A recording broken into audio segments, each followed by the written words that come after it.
ওং স্তবকাশ্চ ধর্মস্য সর্বধর্মস্বরূপিণে অবতার বরিষ্ঠায় রামকৃষ্ণায় তে নমঃ। ঠাকুর, মা ও স্বামীজির চরণে শতকোটি প্রণাম। ঠাকুর শ্রী রামকৃষ্ণ সমস্ত কামনা ত্যাগ করতে বলছেন। শুধুমাত্র একটি কামনা থাকবে, তা হলো ভক্তি কামনা। ঠাকুর বললেন, নারদকে রাম বললেন, তুমি আমার কাছে কিছু বর নাও। তাতে নারদ বললেন, রাম, আমার আর কি বাকি আছে, কি আর বর নেব? তবে একান্তই বর যদি তুমি দেবে, এই বর দাও যেন তোমার পাদপদে শুদ্ধা ভক্তি থাকে, আর যেন তোমার সেই ভুবন মোহিনী মায়ায় আমি মুগ্ধ না হই। তখন রাম বললেন, নারদ, আর কিছু বর লও। নারদ আবার বললেন, রাম, আমি আর কিছুই চাই না, যেন তোমার পাদপদ্মে আমার শুদ্ধা ভক্তি থাকে, শুধু এইটুকু করো। সেই রকম আমিও মার কাছে প্রার্থনা করেছিলাম, বলেছিলাম, মা, আমি লোকমান্য চাই না, অষ্টসিদ্ধিও চাই না মা, শতসিদ্ধিও চাই না মা, দেহসুখ চাই না, কেবল এই করো যেন তোমার পাদপদ্মে শুদ্ধা ভক্তি হয় মা। অধ্যাত্মে আছে, লক্ষ্মণ রামকে জিজ্ঞাসা করলেন, রাম, তুমি কত ভাবে কত রূপে থাকো, কি রূপে তোমায় চিনতে পারবো? তখন রাম বললেন, ভাই, একটা কথা জেনে রাখো, যেখানে উর্জিতা ভক্তি, সেখানে নিশ্চয়ই আমি আছি। এই উর্জিতা ভক্তিতে হাসে, কাঁদে, নাচে, গায়, যদি কারো এরূপ ভক্তি হয়, তখন নিশ্চয়ই যেন ঈশ্বর সেখানে স্বয়ং বর্তমান। চৈতন্যদেবের একমাত্র এরকম হয়েছিল। ভক্তেরা অবাক হইয়া ঠাকুরের কথা শুনিতে লাগিলেন, যেন দৈব বাণীর ন্যায় এই সকল কথা শুনিতেছিলেন। কেউ ভাবিতেছেন, ঠাকুর বলিতেছেন, প্রেমে হাসে, কাঁদে, নাচে, গায়। এ তো শুধু শ্রী চৈতন্যদেবের অবস্থা নয়, ঠাকুরেরও তো এই অবস্থা। তবে কি এইখানে স্বয়ং ঈশ্বর সাক্ষাৎ বর্তমান? ঠাকুরের এরকম অমৃতময়ী কথা চলিতেছে, নিবৃত্তি মার্গের কথা। ঈশানকে যাহা মেঘ গম্ভীর স্বরে বলিতেছেন, সেই কথা চলিতেছে। ঠাকুর ঈশানকে বলিলেন, তুমি খোসামদের কথায় ভুলো না। বিষয়ী লোক দেখলেই খোসামদে এসে জুটে। যেমন মরা গরু একটা পেলে যত শুকুনি সেখানে এসে পড়ে। বিষয়ী লোকগুলোর পদার্থ নয়, যেন গোবরের ঝোড়া। খোসামদিরা এসে বলবে, আপনি দানি, জ্ঞানী, ধ্যানী, বলা তো নয়, অমনি বাঁশ।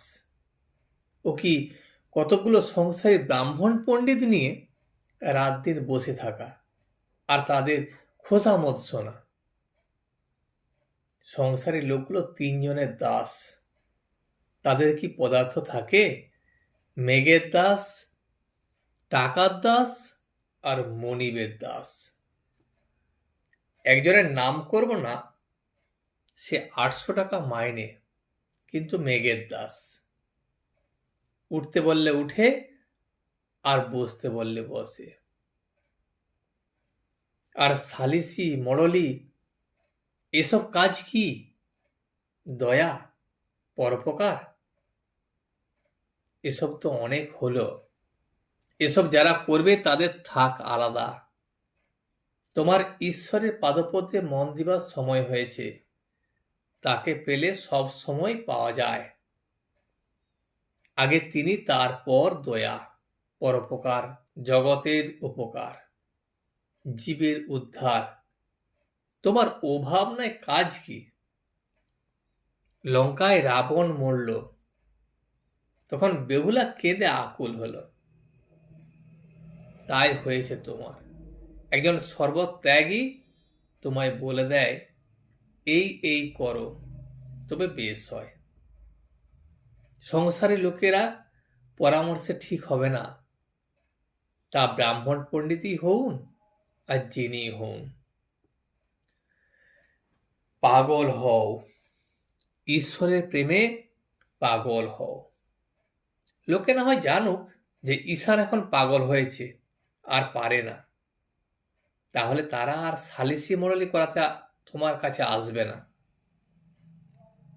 ওই কোষাকুষি সব ছুঁড়ে ফেলে দাও, ঈশান নামটি সার্থক করো। ঈশান তখন বললেন, দে মা পাগল করে, আর কাজ নাই মা জ্ঞান বিচারে। ঠাকুর আবার তাকে বললেন, পাগল না ঠিক? শিবনাথ বলেছিল, বেশি ঈশ্বর চিন্তা করলে বেহেড হয়ে যায়। আমি তখন তাকে বললাম, কি চৈতন্যকে চিন্তা করে কি কেউ অচৈতন্য হয়ে যায়? তিনি নিত্য শুদ্ধ বোধরূপ, যার বোধে সব বোধ করছে, যার চৈতন্যে সব চৈতন্যময়। বলে নাকি কে সাহেবদের হয়েছিল, বেশি চিন্তা করে বেহেড হয়ে গিয়েছিল। তা হতে পারে, তারা ঐহিক পদার্থ চিন্তা করে। ভাবেতে ভরল তনু, হরল জ্ঞান। এতে যে জ্ঞানের কথা আছে, সে জ্ঞান মানে বাহ্য জ্ঞান। ঠাকুর শ্রী রামকৃষ্ণের চরণ স্পর্শ করিয়া ঈশান বসিয়া আছেন ও সমস্ত কথা শুনিতেছেন।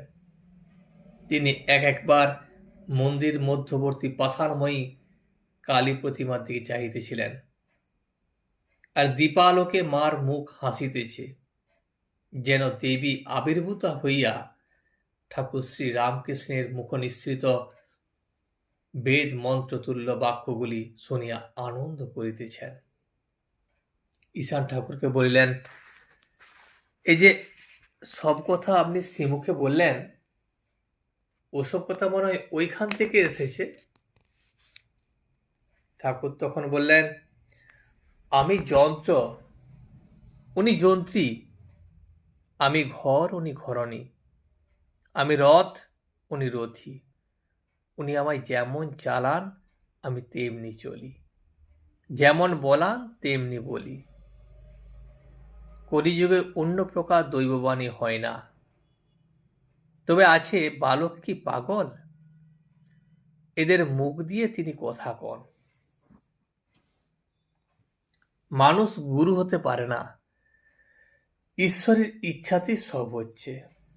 মহাপাতক, অনেক দিনের পাতক, অনেক দিনের অজ্ঞান, তার যদি কৃপা হয় তাহলে এক্ষুনি পালিয়ে যায়।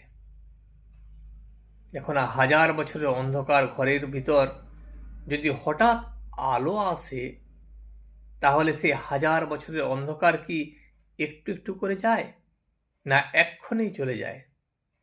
অবশ্য আলো দেখালেই সমস্ত অন্ধকার পালিয়ে যায়। মানুষ কি করবে? মানুষ অনেক কথা বলে দিতে পারে, কিন্তু শেষে সব ঈশ্বরের হাত।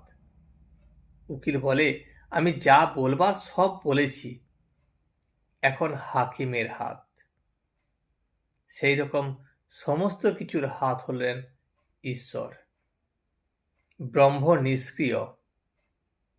তিনি যখন সৃষ্টি স্থিতি প্রলয় এই সকল কাজ করেন, তখন তাকে আদ্যাশক্তি বলে। আর সেই আদ্যাশক্তিকে প্রসন্ন করতে হয়।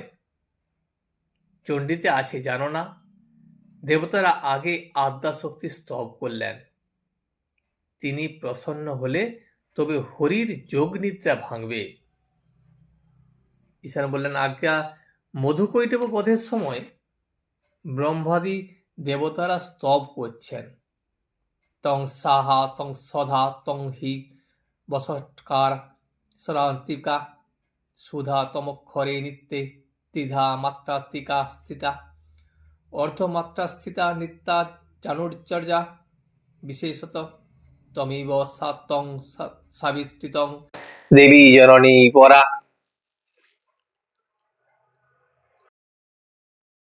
তয়ৈব ধার্যতে সর্বং তয়ৈতৎ সিজ্যতে জগৎ তয়ৈতৎ পাল্যতে দেবী তমৎসন্তে চ সর্বদা বিশিষ্ট সৃষ্টিরূপাতং সৃষ্টিরূপা চ পালনে তথা সংহিতি রূপান্তে জগতস্য জগন্ময়ী।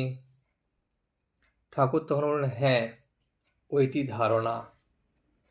এটির অর্থ হলো তুমি হোম শ্রাদ্ধ ও যজ্ঞে প্রযোজ্য সাহা সধা ও বসটকার রূপে মন্ত্র স্বরূপা এবং দেবভক্ষ সুধা ও তুমি।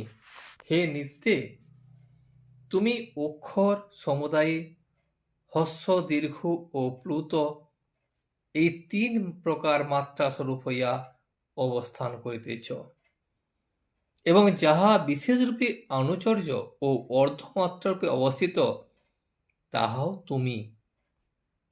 তুমি সেই বেদ সারভূতা সাবিত্রী। হে দেবী, তুমি আদি জননী। তোমা কর্তৃকই সমস্ত জগৎ ধৃত এবং তোমা কর্তৃকই জগৎ সৃষ্টি হইয়াছে।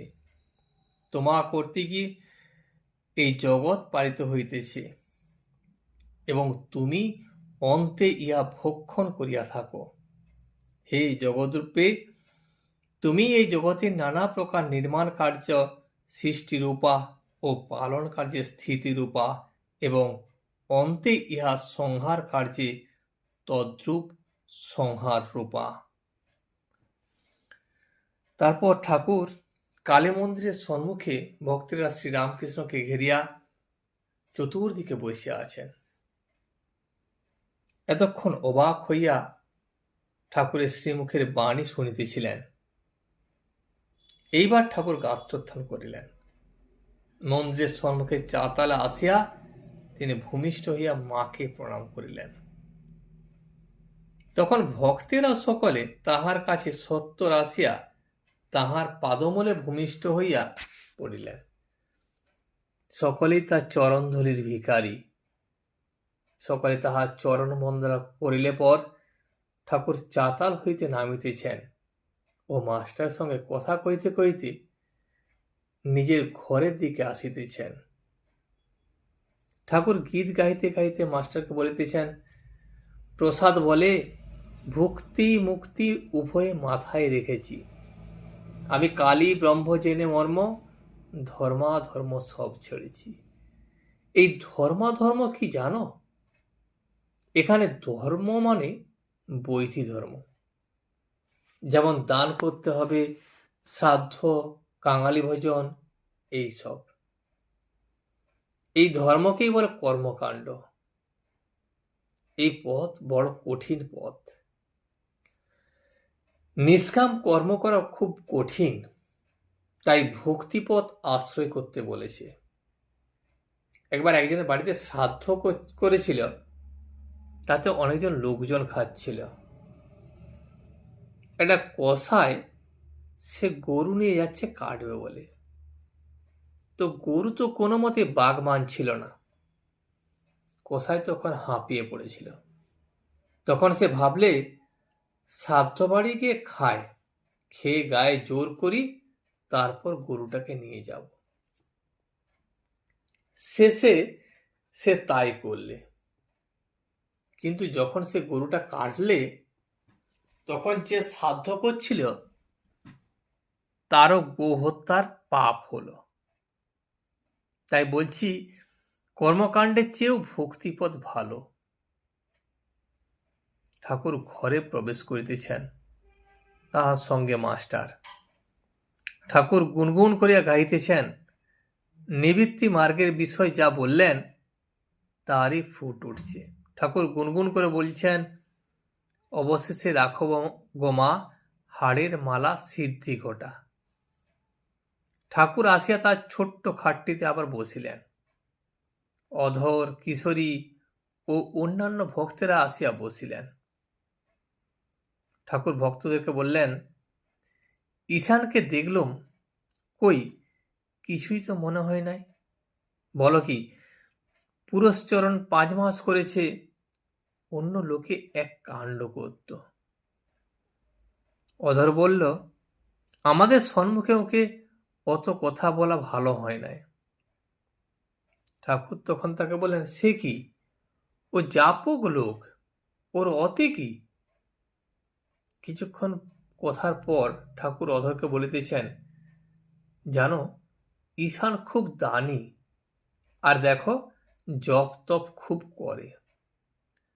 ঠাকুর কিছুকাল চুপ করিয়া আছেন। ভক্তেরা সব মেঝেতে বসিয়া এক দৃষ্টে চাহিয়া আছেন। হঠাৎ ঠাকুর অধরকে উদ্দেশ্য করিয়া বলিতেছেন, আপনাদের সব যোগ ও ভোগ দুই আছে। আজ এই পর্যন্তই। ভিডিওটি শেষ পর্যন্ত দেখার জন্য আপনাকে অসংখ্য ধন্যবাদ। ভিডিওটি যদি আপনার ভালো লেগে থাকে তাহলে একটা লাইক, কমেন্ট এবং বন্ধুর সাথে শেয়ার করে দেবেন। সাবস্ক্রাইব করে পাশে থাকা বেল আইকনটি বাজিয়ে দেবেন, যাতে আপনাদের নতুন ভিডিওগুলি সর্বপ্রথম আপনার কাছে পৌঁছে যায়। জয় শ্রী রামকৃষ্ণ, জয় শ্রী রামকৃষ্ণ, জয় শ্রী রামকৃষ্ণ।